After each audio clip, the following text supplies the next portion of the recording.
Olá, meus amigos e irmãos que estão aqui no canal Caráter Cristão. Meu nome é Roberto Castilho e nós estamos aqui para uma novidade. Nós vamos iniciar com esse vídeo de hoje a série aqui do História da Redenção, tá? Nós estamos estudando com alguns amigos todas as segundas às 19 horas e vamos trazer aqui um resumo sobre esse maravilhoso livro. Lembrando, esse livro aqui, ele é uma visão panorâmica da série Conflito, tá? Que é o Patriarcas e Profetas, Profetas e Reis, o Desejado de Todas as Nações, Atos dos Apóstolos e o Grande Conflito. Então se resumiu esses 5 da série Conflito na História da Redenção. Então nós vamos ter várias coisas incríveis. Tem muita coisa também na História da Redenção que não estão na série Conflito, tá? Que vai nos ajudar ali a ter um melhor entendimento. Nós vamos sempre falar para vocês aqui no início o que nós temos que estudar para cada capítulo. Tá? Então, para início, né, com esse vídeo que nós estamos aqui hoje, eu não sei ainda um dia concreto, mas ainda vou ver com vocês. Possivelmente, toda quarta-feira, nós vamos lançar um capítulo aqui do História da Redenção. Um resumo, tá, pessoal? Eu espero que vocês leiam ele em casa e que possam entender melhor ainda todo esse plano da redenção que Deus nos trouxe para a honra e glória de Deus. Tá bom? Bom, para esse primeiro capítulo, né, eu gostaria que vocês lessem os capítulos 1 de Patriarcas e Profetas, tá? O capítulo de 1 a 5 do Verdade sobre os Anjos, tá? O livro Verdade sobre os Anjos, e também o capítulo 1, óbvio, do História da Redenção, tá bom? O primeiro capítulo é a queda de Lúcifer, tá ok? Lembrando a vocês, aqui nós vamos fazer um resumo, então eu vou tentar ser o mais breve possível, até para não deixar o vídeo tão longo e as pessoas acabarem não gostando de participar aqui conosco, tá?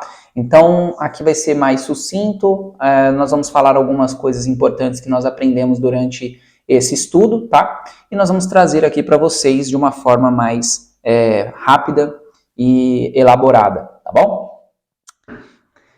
Antes de iniciarmos, vamos fazer uma breve oração.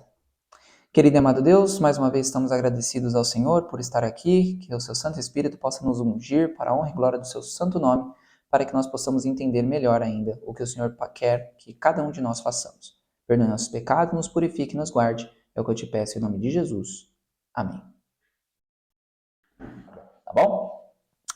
Bom, queda de Lúcifer. É interessante nós vermos que o pecado iniciou-se no céu. Isso é muito importante porque hoje em dia tem aquela questão da natureza pecaminosa, mas o pecado não iniciou aqui na Terra. Tá? Então, antes mesmo de ter uma natureza pecaminosa, o pecado já estava no céu sendo feito. Tá? Então, Lúcifer, numa natureza pura, numa natureza, ele era um anjo de luz, ele cometeu o ato do pecado. Então, daí em diante, nós vamos através das próximas semanas, entender melhor todo esse propósito e essas coisas que aconteceram desde o céu até a queda de Adão e Eva, tá? Então, um ponto importante que o livro já começa logo nos primeiros parágrafos é que o pecado é um mistério, porque se explicássemos o pecado, ele se tornaria desculpável, né? Então, é um mistério que nós vamos entender só na Canaã Celestial, mas o fato é que a gente tem que se abster o máximo, né, desse mal que é o pecado, tá?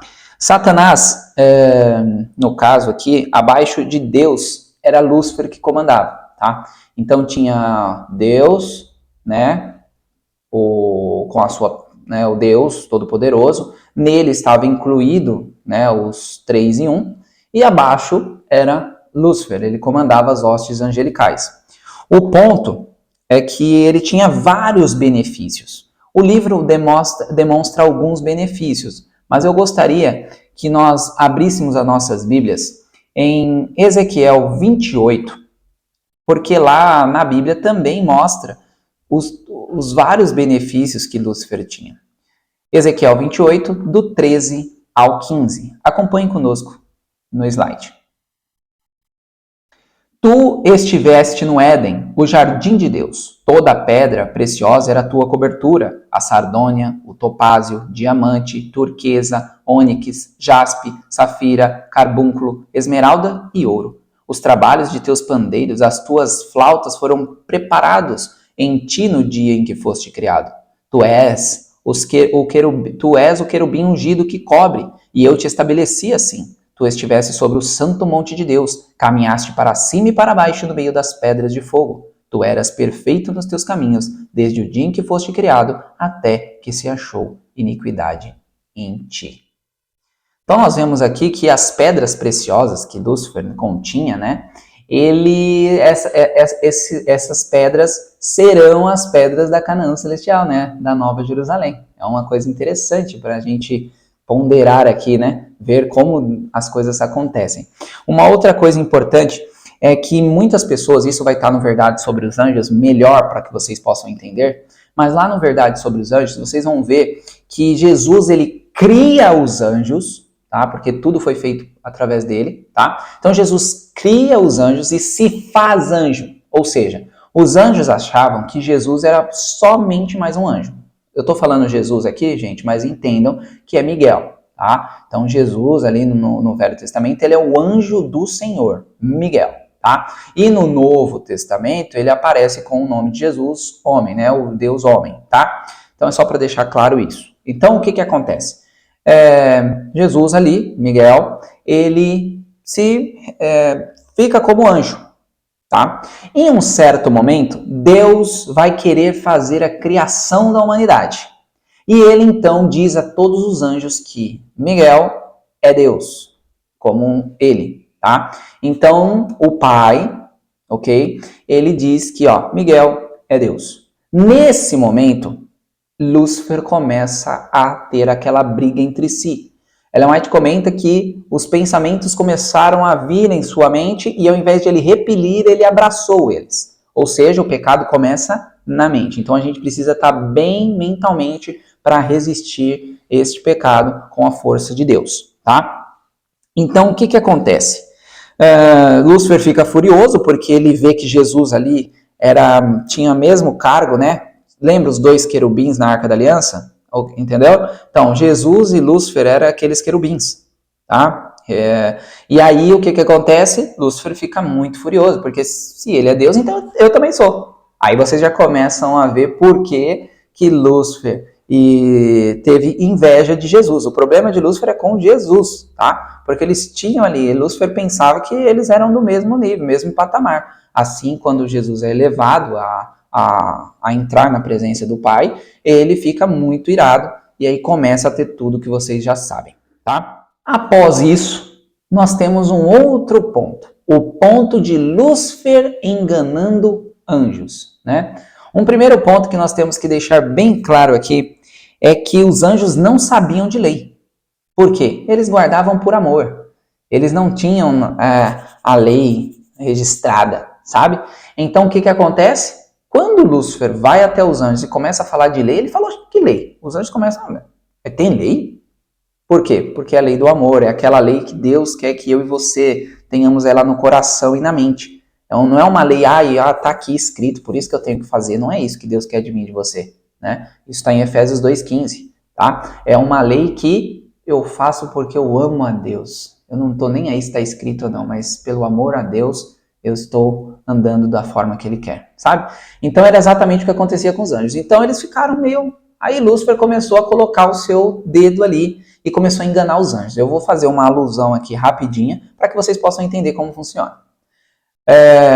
Lúcifer tinha muita proximidade com o trono, tá? Os querubins, né? O trono de Deus ficava acima dos querubins, ou seja, os querubins ficavam aqui, o trono aqui. Os anjos não tinham essa proximidade. Então, quando ocorre de Lúcifer sair de próximo do trono e ir até os anjos e começar a falar que o Deus que eles tinham era diferente do que eles imaginavam, eles abraçaram a ideia. Por quê? Porque Lúcifer estava mais próximo. Se ele está falando, talvez tenha algum sentido. Então, assim, Lúcifer começou a colocar na cabeça dos anjos que Deus talvez não fosse da forma que eles acreditavam que era. Tá? E aí ele começou a colocar os anjos como vocês são escravos e isso. E aí começou a falar um monte de coisas que nós sabemos que não é verdade. O fato é que ele enganou quase metade dos anjos, né? E aconteceu isso, e Deus sabendo que isso ocorria, deu corda para Lúcifer para que ele sozinho se enforcasse, vamos dizer assim, né? Por quê? Nós vamos ver aqui que Deus tinha planos para isso. O primeiro plano é que os anjos soubessem quem de fato era Lúcifer. Tá? Se ele destrói Lúcifer, os anjos ficariam com medo de Deus e além de saber, não ter a convicção. Ia ficar uma dúvida pairando. Tá? O segundo ponto é que Deus precisava saber quem estava ao lado dele ou não. Tá? Então ali, nessa derradeira prova, tá? Porque eu considero uma prova, assim como nós todos precisamos de prova, os anjos também precisaram e na minha opinião, essa prova aconteceu nesse exato momento, onde Deus colocou à prova os anjos e aí cada um tomou a sua decisão de ficar ao lado de Deus ou do lado de Satanás, que a partir do pecado ele foi considerado Satanás, né? Nós temos também uma coisa muito importante, que é a parte da guerra no céu. Essa guerra, de fato, ela começou uma guerra de argumentos, mas ela foi para o lado literal.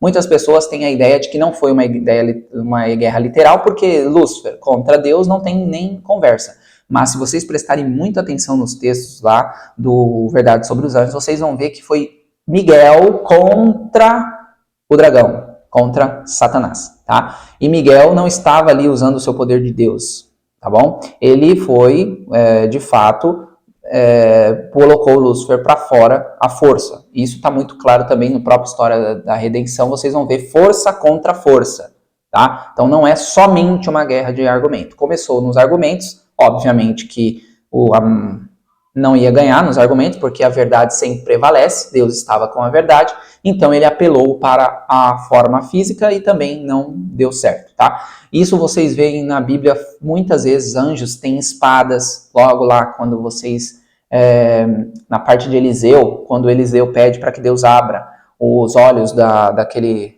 rapaz que estava com ele, para ver que ele estava tranquilo, ele vê vários anjos em cima de cavalos com espadas, tá? Então os anjos têm sim armas como espada e tal, e eles duelam sim até por nós, tá? Então essa briga, esse grande conflito é muito real. E nós precisamos entender que Deus quer a nós salvos, mas Satanás quer a nós perdidos. Por quê? Porque quanto mais perdidos, menos Satanás vai queimar.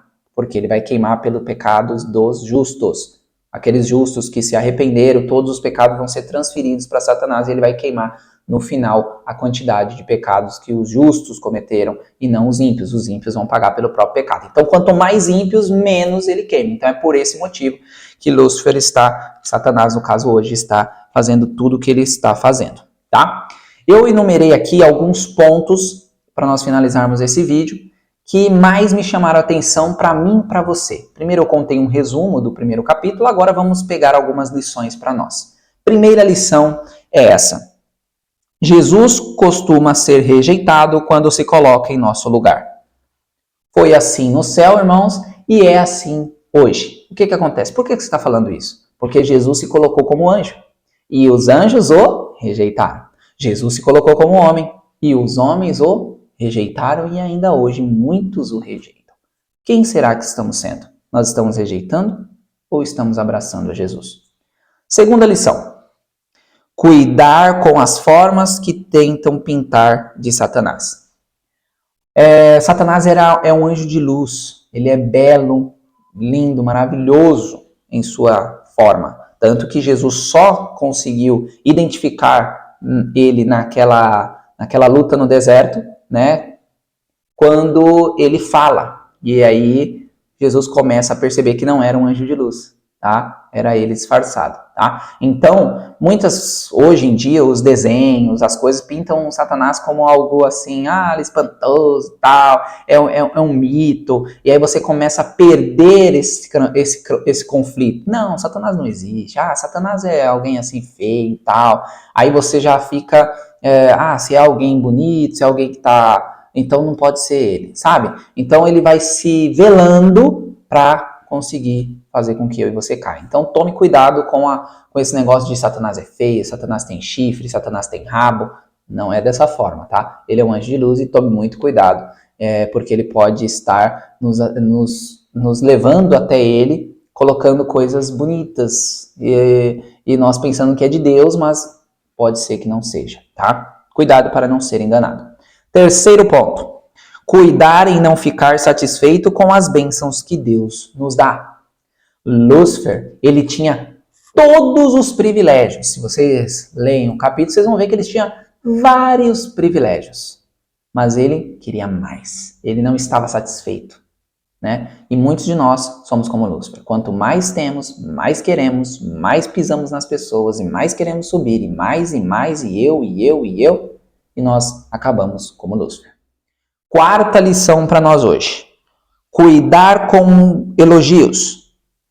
O que acontece? Lúcifer, ele exaltava muito o eu dele, tá? Ele se achava o mais bonito, ele se achava o mais inteligente, ele se achava melhor do que Deus em muitas coisas, tá? Ele vai ter isso, ele vai querer argumentar com Deus achando que a ideia dele é melhor do que a de Deus, tá? Então, o que isso fez? Ele sempre olhava para si. Por quê? Porque os elogios, eles podem nos atrapalhar e muito, tá? Ainda mais nós como seres humanos, que gostamos de elogios, gostamos de estar sempre se engrandecendo. Então, tome muito cuidado com os elogios, tá? Quinta lição. Cuidar com achar que sabemos mais do que Deus, tá? Foi exatamente o que eu falei para vocês. Lúcifer começou a se achar melhor do que Deus, que o governo dele era melhor, que a forma que ele ia governar era mais justa, e ele começou a dizer que ele estava muito à frente de Deus. Então, tomemos cuidado quanto a isso. Sexta lição. Cuidar de recusar as repreensões. O que isso quer dizer? Lúcifer, ele foi repreendido pelos anjos e ele não ouviu. Ele foi repreendido por Deus e ele não ouviu. E muitos de nós também não gostamos de ser repreendidos e nós não ouvimos. Mas a repreensão é por amor. Deus quer que eu e você estejamos com Ele na Canaã Celestial. Então, pegue essa repreensão como algo que eu preciso melhorar mesmo. Eu preciso estudar mais a Bíblia, eu preciso orar mais, eu preciso ir à igreja, eu preciso focar mais nas coisas celestiais. Isso tudo é Deus querendo salvar a cada um de nós. Então, não faça como Lúcifer. Não diga que a repreensão é algo ruim. Tá? E para nós finalizarmos esse resumo do primeiro capítulo, nós, seres humanos, na cabeça de Deus, somos criados para repovoar esses anjos que caíram. Tá? Então, Adão e Eva, eles foram criados para repovoar a humanidade e chegar à estatura de anjo. Tá? Em Salmos diz que eles foram feitos um pouco menor do que os anjos. Então, o foco de Deus era que eles passassem por uma prova, após essa prova eles iriam procriar até um momento em que seria feito o céu ainda maior do que é, tá? Tem um texto da irmã White também que comprova isso, vou no capítulo 2 mostrar ele, tá? E com tudo isso, nós tiraríamos esse vazio que Lúcifer e os anjos maus deixaram, tá? Então esse propósito foi o propósito da criação. Vamos então ler o último parágrafo desse capítulo 1 e assim nós finalizamos o resumo. O pai consultou seu filho com a respeito à execução imediata de seu propósito de criar o ser humano para habitar a terra. Primeiramente, este seria submetido a um teste, a fim de ser verificada sua lealdade e a ser deixado eternamente fora de perigo. Se ele suportasse o teste com o qual Deus considerava apropriado prová-lo, com o tempo chegaria a ser igual aos anjos, teria o favor de Deus, podendo conversar com os anjos. Deus não achou conveniente colocar os seres humanos fora do poder da desobediência. Por que isso? Isso se chama livre-arbítrio. Deus não poderia deixar Adão e Eva como robô, e ele também não deixa a mim e a você. E é com esse apelo que eu finalizo. Deus te deu o livre-arbítrio, meu irmão. O que eu e você estamos fazendo com ele? Nós estamos, de fato, seguindo a Jesus, ou nós estamos seguindo a Satanás? Que Deus os abençoe.